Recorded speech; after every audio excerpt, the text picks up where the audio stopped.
s'est déjà vu aujourd'hui, notamment dans les régions du nord, c'est là où les éclaircies étaient les plus belles, les plus durables. Dans le sud, on a eu des nuages, surtout ce matin, et encore quelques nuages en cours d'après-midi, apportant d'ailleurs quelques averses, on va le voir, sur les Pyrénées, autour de la vallée du Rhône, près de la Méditerranée, et puis très localement également dans le nord-est. L'anticyclone va agir également dans le sud. Résultat, au réveil, on va avoir du temps sec partout. Il restera un peu d'humidité dans le sud, bah oui, il reste de la perturbation d'aujourd'hui, un peu de neige dans les Alpes, et puis en cours d'après-midi, nous allons avoir ce qu'on appelle de l'évolution du cest. Les nuages vont se développer sur les reliefs, quasiment tous les reliefs, Massif central, sur les Pyrénées, les Alpes, le Jura ou encore le relief corse, et ça ira parfois jusqu'à l'averse, voire l'orage. Toujours quelques flocons dans les Alpes, et puis vous voyez qu'en plaine, dans les autres régions, dans le nord, dans l'ouest, et bien là, le soleil s'installera, ou en tout cas durera très largement. Le tout avec des températures qui vont grimper. Alors le matin, 4 degrés à Reims, 16 degrés déjà à Perpignan, et en cours d'après-midi, là je vous laisse regarder la température qui vous intéresse, où est plus de 20 degrés, quasiment partout, 19 degrés à Cherbourg,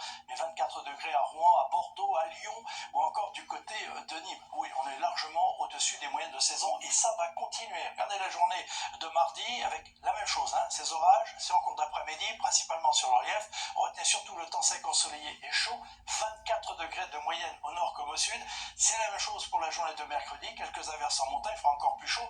Puis je vous montre le 1er mai quand même, avec là du temps sec, ensoleillé et très chaud. 27 degrés de moyenne, peut-être jusqu'à 28 à Paris, 26 degrés dans le sud. Puis ça continue comme ça pour la journée de vendredi, soleil et chaleur, avant peut-être une dégradation qui arrivera par l'ouest samedi, mais avec encore des températures très élevées, avant une dégradation plus sérieuse dans la journée de dimanche, mais c'est encore un peu loin. Alors je laisserai Evelyne Delia vous en parler demain. En attendant, belle soirée avec nous, à bientôt.